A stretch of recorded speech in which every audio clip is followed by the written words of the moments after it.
سیدنا سمرہ بن جندب سیدنا سمرہ بن جندب رضی اللہ تعالیٰ عنہ روایت کرتے ہیں کہ رسول اللہ صلی اللہ علیہ وسلم نے فرمایا لا تلاعنوا بلعنة اللہ ولا بغضبه ولا بالنار رواہ ابو داود والترمذی وقال حدیث حسن صحیح. آج یہ جو حدیث آپ نے ابھی سنی حضرات، ایسا لگتا ہے اور میں سمجھتا ہوں کہ اس حدیث کے خلاف ہمارا معاشرہ، ان میں بہت سارے لوگ اس کے خلاف کرتے ہیں ذرا ذرا بات میں. اور آپ صلی اللہ علیہ وسلم فرماتے ہیں کہ ایک دوسرے پر اللہ کی لعنت مت کرو، کہ تجھ پر اللہ کی لعنت، منع کیا. ایک دوسرے پر اللہ کی لعنت مت کرو اور اس کے غضب اور جہنم کی آگ کے ساتھ لعن طعن نہ کرو. کیا مطلب؟ کہ آپ اس طرح بد دعا نہ کریں کہ تجھ پر اللہ کی لعنت ہو یا اللہ کا غضب ہو. اور یہ جو بات ہے لعنت کے سے آگے چل کر ہمارے معاشرے میں بہت ہے. غضب ہوا، تیرے پر اللہ کا غضب ہو، اس کے اوپر اللہ کا غضب ہو. نبی صلی اللہ علیہ وسلم منع کر رہے ہیں ایسا مت کہو، یا جہنم کی آگ میں جلے. اس طرح نبی صلی اللہ علیہ وسلم نے بددعائیں دینے سے منع کیا ہے. اور آپ صلی اللہ علیہ وسلم ایک اور روایت ہے جس میں یہ فرماتے ہیں لیس المؤمن بالطعان ولا اللعان ولا الفاحش ولا البذیء رواہ الترمذی وقال حدیث حسن. یہ حدیث اس کے راوی سیدنا عبداللہ بن مسعود رضی اللہ تعالی عنہ ہیں. وہ فرماتے ہیں کہ نبی صلی اللہ علیہ وسلم نے فرمایا مومن طعنہ زنی کرنے والا ہوتا ہے اور نہ لعنت کرنے والا.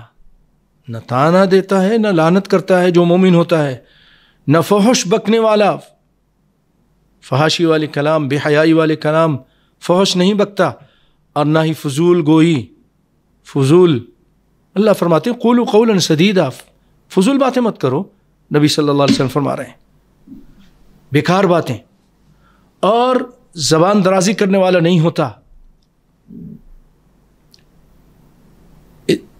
اس حدیث کا مطلب یہ کہ مومن کامل، اس کی خوبی یہ ہے کہ طعنہ زنی نہیں کرتا، یعنی حسب و نسب میں طعن و تشنیع نہیں کرتا، یا غیبت اور بدگوئی کے ذریعے تنقیص اور تحقیق، لوگوں کی تحقیر نہیں کرتا.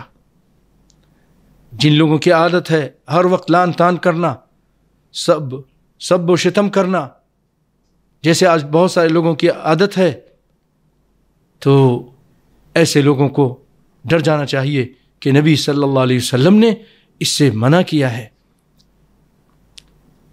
اور سنیے اس لعنت کی خطرناکی، آپ اس حدیث سے اندازہ کیجئے، یہ کوئی معمولی مسئلہ نہیں ہے.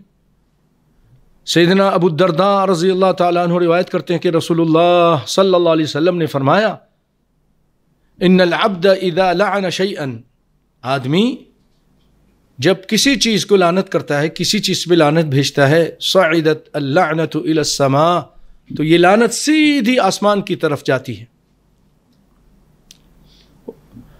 لیکن وہاں اس کے بڑے آسمان کے دروازے بند کر دیے جاتے ہیں، یعنی اس کے سامنے دروازے بند کر دیے جاتے ہیں. پھر وہ زمین کی طرف واپس آتی ہے، ثم تهبط الى الارض فتغلق ابوابها دونها، اس کے سامنے اس کے بڑے زمین کے دروازے، اس سے پتہ چلا آسمان کے بھی دروازے ہیں، زمین کے بھی دروازے ہیں، وہ بند کر دیے جاتے ہیں. ثم تأخذ یمینا وشمالا، پھر وہ لعنت یمین داہنی طرف اور شمال کی طرف جاتی ہے. فإذا لم تجد مساغا رجعت إلى الذي لعن،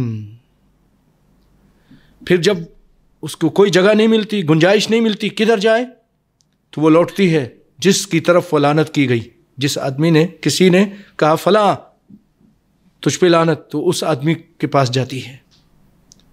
فإن كان أهلا لذلك، اگر پس اگر وہ اس لعنت کا مستحق ہوتا ہے تو لعنت اس پر پڑ جاتی ہے.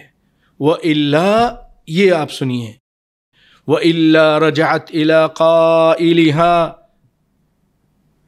اگر وہ جس کو لعنت کی ہے اس آدمی نے وہ لعنت کا مستحق نہیں ہے، چھوٹی سی بات پہ لعنت کرتی. لعنت بہت بڑی چیز ہے.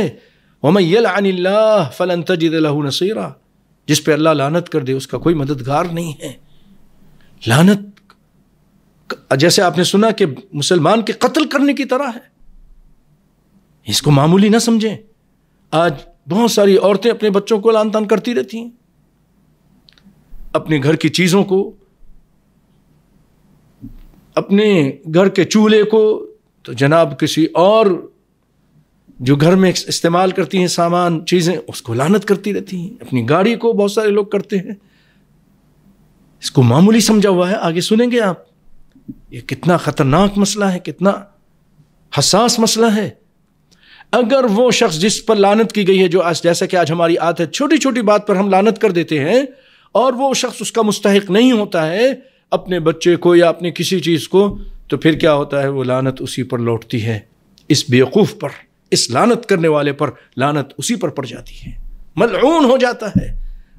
لعنت کے معنی اللہ کی رحمت سے دور، دھتکارا ہوا.